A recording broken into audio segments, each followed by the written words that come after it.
মৃত্যু এমন এক অনিবার্য সত্য যা প্রতিটি মানুষের জন্য অবধারিত। আমরা যতই দুনিয়ার কাজে ব্যস্ত থাকি না কেন, একদিন হঠাৎ করে আমাদের এই সফর শেষ হয়ে যাবে। কিন্তু প্রশ্ন হলো, সেই শেষ মুহূর্তের আগে আমরা কতটা প্রস্তুত? তওবা কি শেষ সময় পর্যন্ত গ্রহণযোগ্য, নাকি এমন এক সময় আসে যখন আর ফিরে আসার সুযোগ থাকে না?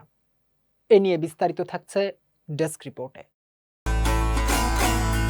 দুনিয়ার জীবন খুবই ক্ষণস্থায়ী, আর মৃত্যু এমন এক বাস্তবতা যা থেকে কেউ রেহাই পাবে না।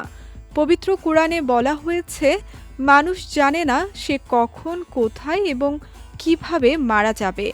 এ জ্ঞান একমাত্র আল্লাহর কাছেই রয়েছে।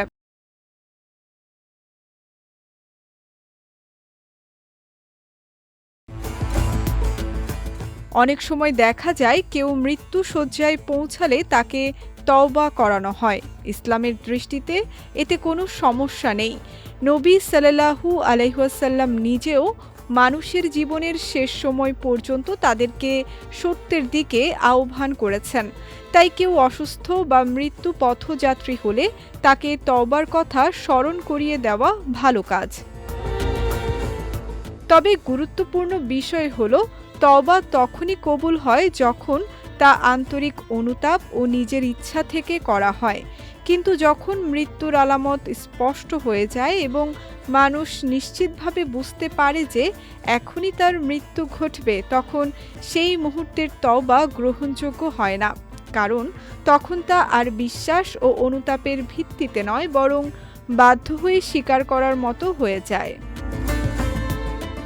এ কারণে আমাদের জন্য শিক্ষা হলো, তওবা কখনো দেরি করা উচিত নয়।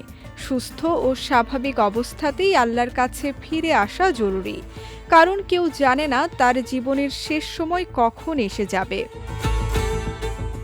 মৃত্যুর ঠিক আগে নয়, বরং তার আগেই প্রস্তুতি নেওয়াই একজন মুমিনের সঠিক পথ। বিজয় টিভি নিউজ ডেস্ক।